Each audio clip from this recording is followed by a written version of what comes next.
Okay, so now I've made the assumption, I don't know what that was, that you've gone through the problems and at least tried to solve them. Again, it's a good thing to try to do that, because if you just kind of watch me do it, you're not really engaging with the material. So make sure you're actually trying it a little bit, and then at the point where you get lost or you get stuck, then ask for help. But the key part to really doing well in this class is to making sure that you're actually trying the problems.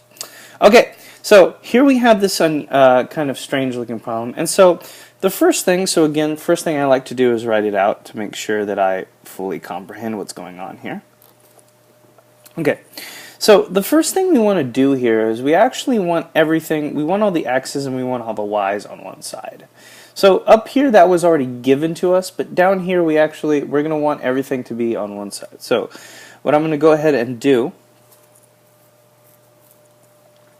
is I'm going to say plus 4y minus 3 plus 4y minus 3 on both sides. So all of this on the right side will cancel. And so we get x squared is equal to, so there's nothing else on the left side anymore. So 7 minus 3 of course is 4, plus 4y is going to give us plus 4y. Now, some of you might be saying, well, do we need to complete the square in this case? And the answer actually is you can, but you don't have to. And what I mean by that is this. If we look at the form for the vertical parabola up here, right? The form for the vertical parabola, we can see that we're close. The only thing that looks kind of weird is we have an x squared here. We have an x squared. So what do we do about that? Well, if you really think about it, on the left side, this is kind of like saying x minus 0 is equal to, and let's go ahead and factor out that 4 too. So 4, and then I'll put the y plus 1. So I've switched the, and that looks very similar to what we have written up here. So again, no matter how, sometimes it takes some untraditional methods, but here we've gone and changed this so that again it looks exactly like this did before. Okay, so our next step here is, okay, so now we've gotten it in standard form, so we just know all the information. So K, P, and H, we need to know what those three are in order to figure out these four things.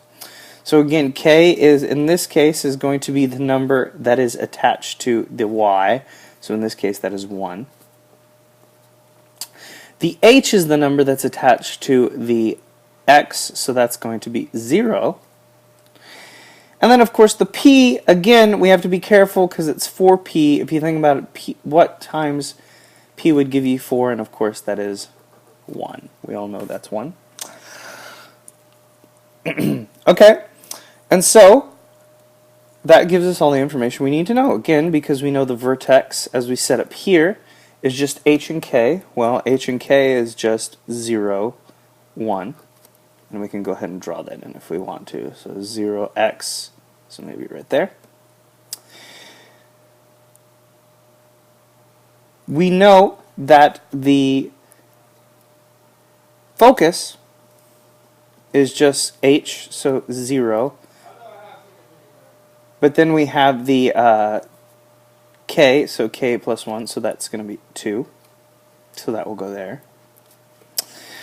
The directrix, that's terrible spelling, but it's up here, so, you know. It's going to be K minus P. Well, K is 1, P is 1, so the directrix is actually going to be 0, and that seems like that fits, right? And remember, that's a line, so I committed a sin there. It's actually Y is equal to 0, because we have the line going like that. And then, of course, the axis of symmetry is going to be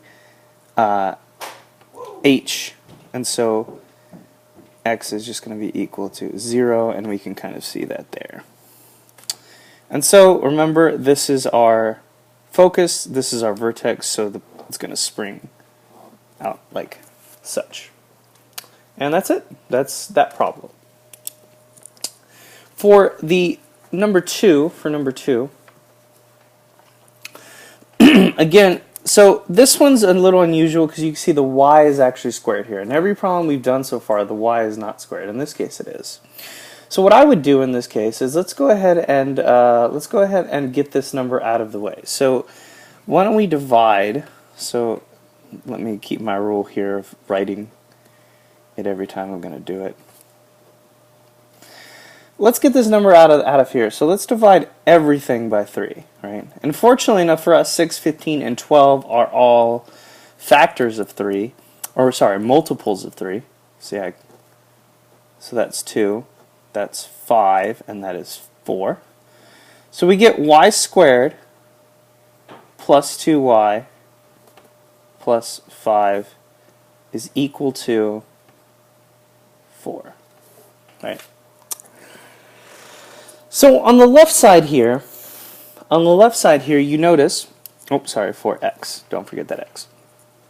On the left side, you notice here that, hey, like, I could use the Xbox here, I could use Xbox solves. The problem is that I wouldn't get what I wanted up here, which is I want it to be the same thing, right? So how do I do that? Well, of course, I remember to complete the square, I need to say b over 2, so in this case, 2 over 2 is 1. And squared, that would be 1, of course, because 1 squared is 1. So we just need a 1 here. So what we're going to do is we're actually going to, let's go ahead and subtract 4 from both sides to get that 1. Because I want the 1 there, and we'll see why in a second. So y squared plus y, let's see, that's 1. 4x minus 4. Okay? And so now we can Xbox this. We put a 1 here and a 2 here. And this one's kind of obvious. What numbers would add up to 2 but multiply to 1? Of course, that's just 1 and 1. So we get on the left side here is y plus 1 squared is equal to, let's go ahead and factor out that 4. X minus 4. Okay. And hey, we have the form here, but the difference, of course, is that these are switched, right? These are switched. Here we had y minus k squared, y minus. Here we have the y is actually squared. And again, what that means in that case is that we have a sideways parabola. So let me rewrite this. So this is a sideways. Of course, it's not called a sideways parabola, but for your benefit, I'm calling it that. It's a sideways parabola. And so this gives us all the information we need to know to solve it. So again, h, you want to look at the number that's attached to the x, so that's negative 4. For k, you want to find the number that's attached to the y, so that's going to be negative 1. Oops, I committed a boo-boo here. And did you see that? Do y'all see what it is? Yep, it's that whenever, now remember the formula is x minus 4. So if there's a minus sign, that actually means this h is supposed to be positive, and this k is negative 1. I actually got that one right. And of course the p is 4 times whatever number this is in front of here. So again, 4p as up here, it's the same thing in either one. So 4p is going to be, p has to be 1. And then again, given all this information, we can just go ahead and find all of this stuff. So again, the vertex is again hk. It's hk in both cases. So that's going to be 4 and negative 1. So that's going to be 1, 2, 3, 4, negative 1 there. The focus, rather than being h, k plus p, because this is sideways, it's going to be h plus p. So h plus p, 4, that's going to be 5.